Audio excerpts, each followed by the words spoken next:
Muy buenas y bienvenido o bienvenida a un nuevo episodio de The Conversion Show, episodio 182, en el que vamos a hablar del origen del que salen todos mis procesos de contratación de un documento, de una metodología para saber después qué preguntar en entrevistas, qué preguntar en las pruebas técnicas y reducir las posibilidades de hacerlo mal en un proceso de contratación. Importante, esto no asegura prácticamente nada. No asegura contratar bien porque no conozco a nadie que te diga usa esto y vas a contratar perfecto. De hecho, yo me he equivocado usando esto, pero puedes reducir el porcentaje de error al contratar y también puedes mejorar y tener más certidumbre en el camino del proceso de contratación. Pero bueno, vamos a explicar primero el proceso que uso para contratar muy por encima, porque eso daría para otro episodio al completo, y después te explicaré cómo funciona este documento y te lo compartiré para que también lo puedas ver y puedas ver cómo lo utilizo. Entonces, primero, ¿qué proceso me gusta a mí, o respeto y también utilizo a la hora de contratar? Yo no uso un proceso tradicional. Yo uso un proceso que está basado en varios puntos. El primero es la oferta, que es el básico que todos tenemos. Luego van a un formulario, no pido currículum. Luego hay una prueba técnica donde tienes que demostrar lo que dices que sabes hacer. Y luego hay una entrevista. Entonces, yo pongo una oferta en una página. Por ejemplo, hace poco pues hicimos una oferta para la escuela de Alex Rovira, para la escuela humanista. Y pues había una página con descripción de la oferta, qué es lo que se busca, qué perfil se busca, qué es lo que se paga, etcétera, etcétera. Luego hay un formulario con datos básicos que salen ya de este documento que te voy a enseñar ahora.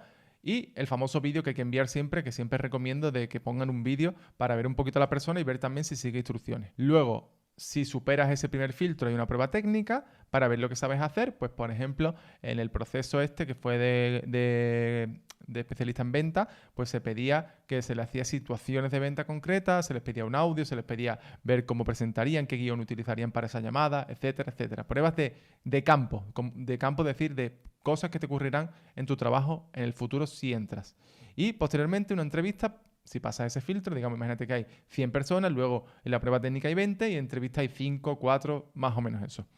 Entonces, una vez hasta la entrevista, veo cómo eres. Bueno, vemos en este caso porque éramos los tres, Ana, Alex y yo. Y entonces decidimos en función de las entrevistas y de todo lo anterior. No voy a entrar en detalles de cada parte del proceso porque eso da para otro episodio, ya lo grabaré. Pero así puedes entender el proceso y entender que no es simplemente lo pongo en InfoJobs, que me manden currículum y buena suerte, ¿no? Sino esto tiene un proceso más complejo que requiere de varias patas que tenemos que tener en cuenta. Porque claro, la clave de todo esto es el proceso muy bonito, pero ¿de dónde parto? ¿Cómo sé que quiero, por ejemplo, en un project manager, en un copywriter, en un videomaker, en un comercial? ¿Qué es lo que les pido? ¿Qué pruebas técnicas le hago? ¿Qué pregunto en la entrevista? ¿Qué quiero descubrir en la entrevista?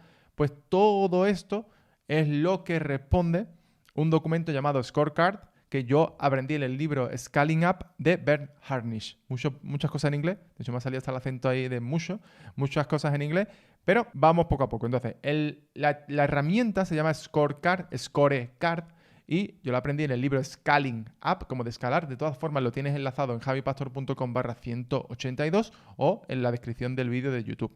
Del autor es Bert Harnish. Su origen, digamos que este documento es cuando tú dices, voy a contratar un project manager o una project manager. Pues este documento es lo primero que se completa. A partir de él se realiza todo el proceso y para que se entienda voy a ir abriendo el documento y voy a ir comentándote pues todo lo que hay dentro para que veas qué es lo necesario y cómo funciona el documento y también te dejaré la plantilla de este documento, te la voy a dejar en la descripción del vídeo o en javipastor.com/182 para que te lo descargues y lo utilices. Entonces aquí tenemos, este es el scorecard, aquí lo tenemos y tenemos diferentes partes, ¿vale? Todo no lo vamos a utilizar, de hecho después voy a poner un ejemplo donde vas a ver el scorecard de una project manager, de un project manager.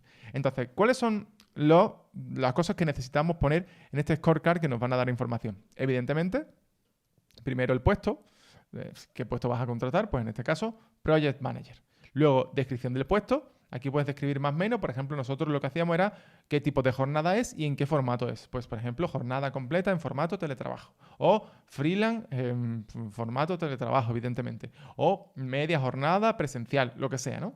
Luego el sueldo, si lo tienes aproximado, en este caso pues no se tenía definido, es un porcentaje más un variable en función de objetivo. O solo es un fijo, o es un pago mensual, o es un fijo muy bajo y luego un variable muy alto. Lo que tú quieras, pero lo define. Entonces con esto, por lo menos, de cara a la oferta ya tenemos qué es lo que estamos ofreciendo. Un puesto de Project Manager a jornada completa en formato teletrabajo con un sueldo base más un variable en función de objetivos.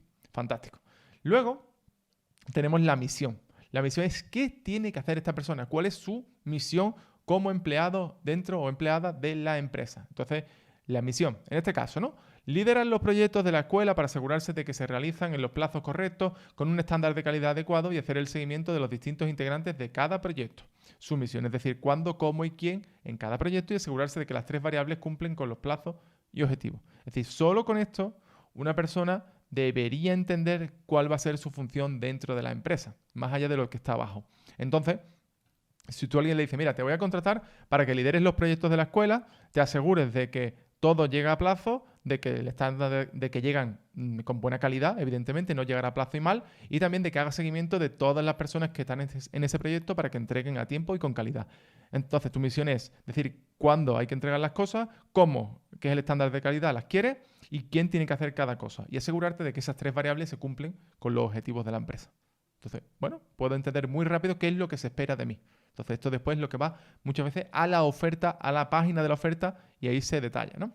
Luego, ¿qué tenemos? Tenemos ya una parte un poco más profunda donde son las responsabilidades. Entonces, las responsabilidades, siempre hay una responsabilidad que se mide a través de una métrica que tiene una importancia relativa y que puedes añadir algo de información, que pongo aquí unos comentarios. Entonces, pongo un ejemplo, ¿no? Responsabilidad del Project Manager. Creación de proyecto y definición de tareas, personas y tiempos, que es como lo que está arriba, lo más básico. Métrica, tiempo dedicado y tiempo efectivo contra tiempo calendarizado. Es decir, lo que estamos poniendo como métrica es si el proyecto se tiene que entregar en una fecha, después cuánta diferencia negativa normalmente hay con esa fecha. Es decir, si todo está bien creado, están bien definidos, las personas, los tiempos y todo, significará que llegamos a tiempo bien y con un estándar de calidad. Entonces, esa sería la métrica. Si llegamos tarde, significa que esta responsabilidad no se está gestionando bien. Si llegamos a tiempo, esta responsabilidad se está gestionando bien. Y luego, a la hora de puntuar la importancia, lo que se recomienda en el scorecard es A, B o C. A es muy importante, B es normal y C es menos relevante. Digamos así como A muy importante, B importante y C normal. Normal no sé cómo decirlo, pero menos importante. Pero también a tener en cuenta. Y luego pues, yo pongo unos comentarios de las tareas que derivan de esa responsabilidad. Por ejemplo, de creación de proyectos y definición de tareas, personas y tiempo, deriva creación de proyectos, traspasar por estrategia y marketing, asignación de tareas a diferentes personas y equipos. Entonces yo con esto ya tengo algo más para añadir y tengo algo para probar. Podría hacer una prueba técnica diciendo, vale, tienes que hacer este proyecto, estas son las personas que tenemos en el equipo y esta es la fecha. ¿Qué cuadro de tareas haría y qué plazo de tiempo le daría a cada una de las tareas para llegar a este lanzamiento? Entonces podría ver si esa persona tiene experiencia gestionando, por ejemplo, el lanzamiento. Sabe cuánto se tarda el copy de una página, sabe cuánto tiempo necesita el gestor de tráfico para montar las campañas. Todo este tipo de cosas me serviría para una prueba técnica. Y puedo seguir, ¿vale? Voy a hacer 2 o 3 y no lo leo todo, pero 2 o 3. Tenemos otro por aquí. Creación y actualización de la wiki de la empresa. Sería el Notion, por ejemplo, que tenemos nosotros. Entonces, ¿cómo medimos esto? Eso es una responsabilidad. La Project Manager tiene que crear y actualizar la wiki, el Notion de la empresa. Pues la métrica es número de proyectos, procesos y tareas documentados. Es decir, si la wiki va creciendo y va teniendo más procesos, más proyectos documentados y más tareas documentadas, significa que esa wiki se está actualizando. Si esto no está ocurriendo, significa que esta responsabilidad del Project Manager no se está llevando a cabo. En este caso, la puntuación no es A, es B, porque me parece menos importante que el día a día, que son los objetivos y la creación de proyectos, pero tenemos que tenerlo en cuenta. Y a nivel de comentarios tengo puesto documentación de proceso, proyectos, proceso y tareas, que es como la tarea. Es decir, ¿qué tienes que hacer? Pues cuando acaba si hay un proceso que se repite, lo documentamos. Si hay una tarea que se repite, se documenta. Si hay un proyecto que se repite en el tiempo, se vuelve a documentar. Por ejemplo, nosotros en la Escuela Humanista hacemos una cosa que se llama talleres con expertos y digamos que se hace prácticamente una vez al mes. Entonces, todas las tareas y todo el proceso está hecho para copiar y pegar, copiar y pegar, copiar y pegar y podemos reiniciar. Si eso no estuviera hecho, cada mes sería, ¿qué es lo que hay que hacer? Entonces, eso no puede ser. Y por decir una más, por ejemplo, aquí hay una última que es satisfacción de empleados y colaboradores. En este caso queremos que la Project Manager se encargue también de gestionar el equipo asignado. Entonces hay una métrica que es el NPS interno, que sería pues hacer una encuesta interna de satisfacción de los empleados. Es decir, pues de 1 al 10, ¿cómo de satisfecho estás trabajando dentro de esta empresa? Y la responsabilidad en este caso, o la importancia es C, porque no es algo tan relevante para este puesto, pero queremos que nos ayude en ello, ¿no? Entonces, ¿cómo hacerlo? Encuestas a empleados y colaboradores tras proyectos y semestrales. Entonces, pues esta tarea también la tendría, pero si tiene que elegir, al final la puntuación A o B, C es, si tengo que elegir, hago A. Si A lo tengo listo, hago B y si no hago C. O lo hago todo, pero mi tiempo se dedica a A, luego a B y luego a C. ¿Vale? Sería algo así. Entonces, sin importar el puesto que fuera, pues tú irías rellenando responsabilidad esta. Se va a medir a través de esta métrica. Esta es la puntuación de importancia y comentarios de lo que quieras añadir para que se entienda mejor. Y ahora viene la parte un poco más larga, donde detallamos las competencias que queremos de esa persona. Es decir, lo anterior es lo técnico, digamos, lo que queremos que haga. Pero es, digamos, lo que le vamos a ofrecer y lo que queremos que haga por nosotros. Pero ahora queremos saber cómo tiene que ser esa persona. Entonces hay un montón de competencias que puedes medir, analizar en todo el proceso de selección. Y nosotros aquí lo utilizamos con el scorecard de una puntuación de 5, que es excelente, a 1, que es pobre. Entonces, aquí hay un montón. En la plantilla te voy a dejar todas las que vienen dentro de la plantilla del scorecard. Por ejemplo, competencias intelectuales. Tienes analítica, toma de... Bueno, un momento, aquí la pongo aquí. Competencias intelectuales. Inteligencia, analítica, toma de decisiones, conceptualización, creatividad, estrategia, pragmatismo, aceptación del riesgo, liderazgo, educación, experiencia y éxitos pasados. ¿Esto significa que tengo que medir todo esto para el puesto de Project Manager? No. Lo que hay que hacer es elegir de aquí cuáles son las competencias intelectuales que tú quieres para tu Project Manager. Y también establecer un mínimo de nota que tú le vayas a... Es decir, si es de 1 a 5, cuando tú lo entrevistes, cuando valores su trabajo en la prueba técnica, es decir, de 1 a 5, ¿qué nota le daría yo a esta persona? Entonces, dice, pues como un mínimo necesito un 2. Por ejemplo, aquí. Analítica, mínimo 3. Entonces, yo necesito que una persona que trabaja como Project Manager tenga un mínimo conocimiento de analítica, que sea capaz de armar un cuadro de mando con resultados de un lanzamiento. Por ejemplo, toma de decisiones, un 3. También necesito que sea decente, que sea buena, tomando decisiones como mínimo, porque va a tener que tomar muchas decisiones sobre tareas, sobre proyectos y presupuestos. Y, por ejemplo, estrategia, un 2. Es decir, solo necesito que tenga mínimo conocimiento de estrategia, que sepa más o menos cómo funcionan las diferentes estrategias que utilizamos en la empresa, porque si no las comprende, cómo va a calendarizarla y cómo va a delegarla. Es imposible. Entonces, bueno, varias cosas. Entonces aquí tendríamos como varias capacidades, varias competencias intelectuales que luego podemos medir. Si yo quiero medir si esa persona es capaz de tomar decisiones, en la entrevista y también en el proceso de selección, en la parte técnica, le haré alguna prueba de toma de decisiones. Le diré, imagínate que tienes estos dos proyectos en marcha y tienen que llegar a esta fecha. Hay uno, y un empleado se ha puesto malo y va a estar de baja 2 semanas. Es un empleado clave en los dos proyectos, por lo tanto uno se va a retrasar. ¿Cuál de los dos retrasarías? ¿Y por qué? Eso es una pregunta que te deja ver cómo esta persona toma decisiones. Si no toma ninguna, es que probablemente es una indecisa, ¿no? Entonces, eso lo tenemos que tener en cuenta. Luego, no voy a entrar en todas, pero competencias personales. Integridad, inventiva, organización, excelencia, independencia, gestión del estrés, autoconocimiento, adaptabilidad, primera impresión. Pues todo eso también sería importante. Pero de aquí, para el Project Manager, ¿qué sería importante? Pues en este caso nosotros elegimos organización. Tiene que ser excelente. Es decir, si un Project Manager o un Project Manager no es metódico, no es organizado, ya me dirás tú cómo va a trabajar como Project Manager. Entonces necesitamos que sea organizado. Excelencia, gestión del estrés también, porque es la persona que asigna las cargas de trabajo. Entonces necesitamos que esa persona sea capaz de gestionar el estrés. Si no gestiona el estrés, es muy difícil que pueda gestionar los proyectos. Entonces, como ves, se va haciendo esto con todas las diferentes competencias. Competencias interpersonales. Por ejemplo, si vamos a buscar a alguien de soporte, alguien de cara al público, alguien comercial, las competencias interpersonales son muy relevantes. Porque amabilidad, escucha activa, satisfacción al cliente, trabajo en equipo, asertividad, comunicación oral, comunicación escrita, ser políticamente correcto, negociación y persuasión son todas muy relevantes. Pero, por ejemplo, si estoy buscando un copywriter, pues negociación y persuasión seguramente nos parecen más interesantes que, por ejemplo, satisfacción al cliente. Mientras que si estoy en soporte, la capacidad de servicio y de satisfacer al cliente nos va a parecer más relevante y la vamos a medir.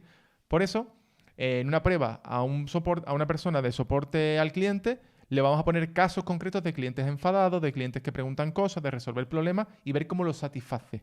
Sin embargo, a un copywriter le vamos a pedir una prueba más relacionada con la persuasión, con una página de venta, con un email, con una secuencia o con un anuncio, porque estamos buscando medir la persuasión. Como ves, este documento te va dando información sobre qué tipos de pruebas medir, qué tipo de pruebas hacer, más bien qué tipo de competencias medir y entonces qué pruebas hacer. También tiene de gestión, selección de players, es decir, si es capaz de construir un equipo, coaching, si es capaz de enseñar a los demás, fijación de objetivos, empoderamiento, seguimiento, desarrollo del talento, creación de equipos, diversidad, gestión de reuniones. Entonces, por ejemplo, como puedes ver aquí, en un project manager se exigen muchas de estas características. Coaching, por lo menos mínimo, que sepa fijar objetivos, que pueda empoderar al equipo, que sea muy buena haciendo seguimiento, que también sea muy buena gestionando, creando equipos, no pero de crear equipos como contratar, sino de crear equipos para los proyectos, que sepa elegir bien y gestionando reuniones. Y por último, tenemos aquí dos más, que sería liderazgo, visión, inspiración, gestión de conflicto y toma de decisiones importantes. Por ejemplo, si yo quiero un puesto frontal, vamos a decir frontal de soporte al cliente, no necesito estas cosas, porque no va a tener que tomar decisiones importantes. Algo de gestión de conflictos sí, pero inspiración y visión no necesito tanto. Pero si estoy contratando un director de marketing, pues sí necesito estos puntos, porque es una persona que toma muchas decisiones importantes en la empresa. Y por último, motivacional, energía, pasión, ambición, balance vida-trabajo, tenacidad. Todo esto, tanto motivacional como liderazgo, suelen ser cosas que se requieren y que hay que medir en puestos de mayor importancia, de mayor relevancia, importancia. Todos son importantes, pero de mayor calado, de mayor peso o más arriba dentro del organigrama. Entonces, con todo este documento, por ejemplo, como en este del Project Manager, pues yo ya sé qué puesto estoy ofreciendo, sé cuál es la misión de la persona, qué tareas tiene que hacer y también qué competencias espero de esa persona. Entonces, con esto puedo armar todo el proceso de selección, porque si yo sé que tiene que crear proyectos y definir tareas, personas y tiempo, hago una prueba relacionada con esto y preguntas relacionadas con esto. Si yo sé que tiene que crear una wiki y actualizarla, le preguntaré, de hecho lo hicimos en el proceso de Project Manager, cómo haría una wiki y cómo la montaría y dónde la montaría y que nos lo enseñe. Si tiene que hacer procesos, le pediremos que explique qué orden haría los procesos, cómo los haría y qué plantilla utilizaría. Y también si tienes que gestionar reuniones y a colaboradores, le preguntaríamos cómo es para ti una buena reunión, cómo organizarías una reunión de este tipo, en qué horario, cómo lo harías, por qué, etcétera, etcétera, etcétera. Y también a nivel de competencia, pues hemos visto varios ejemplos. Si yo quiero medir su fijación de objetivos, pues le pediría, vale, ¿cómo debería ser un objetivo y cómo medirías el éxito de cierta campaña o de cierto proyecto? Si no sabe cómo hacerlo, es que no sabe fijar objetivos. O si te fija un objetivo muy poco en concreto, que no sea mínimamente smart, pues entonces sabes que en fijación de objetivos va más corto o más corta. Entonces, con todo esto, también lo podemos saber. Con trabajo en equipo, puedes preguntarle, ¿qué prefieres, trabajar solo o trabajar en equipo? Pues si un project manager te dice que prefiere trabajar solo, pues te está dando indicaciones de que probablemente no es la persona adecuada para el puesto. Entonces, bueno, todo esto te va dando pistas y te va dando mucha información de qué es lo que tienes que preguntar y cómo tienes que armar todo el proceso. Entonces, una vez realizado esto, una vez tienes el documento realizado y lo tienes terminado, entonces te planteas y comienzas a hacer todo el proceso de contratación. Pero sin hacer esto no empieza. Es decir, porque de aquí, como has visto, salen ideas de preguntas, ideas de pruebas, ideas de preguntas para las entrevistas, la propia oferta, nace todo de aquí. Entonces, a partir de ahora, si vas a contratar, te recomiendo ir a javipastor.com/182 o directamente el enlace es javipastor.com/scorecard y te lo descargas, o también lo tienes en los comentarios de YouTube, del vídeo de YouTube. Te descargas este scorecard, piensas a quién quieres contratar, bueno, qué rol, no a quién quieres contratar, y entonces rellenas todo esto y a partir de ahí sale todo el proceso de contratación. Ya otro día hablaremos de ese proceso o también, ¿por qué no?, lo comentaré en la lista de pago de conversión y la cuñita publicitaria. Como ya sabes, si quieres seguirme, si quieres ver lo que comento de temas como este y de muchos otros temas, por ejemplo, la última serie que estuve comentando es Ingeniería Inversa, donde estuve dándole la vuelta a un montón de estrategias y cosas que se hacen en marketing. Puedes encontrarlo todo en javipastor.com/conversión. Ahí dentro tenéis el acceso a la lista de pago, 3 euros al mes, y puedes leerme, mejor dicho, de lunes a viernes todos los días en tu email. Ya sabes, nos vemos en el próximo episodio o nos vemos en esa lista en conversión que puedes entrar a través de javipastor.com/conversión. Muchas gracias por verme o por escucharme y nos vemos en el próximo. Hasta luego.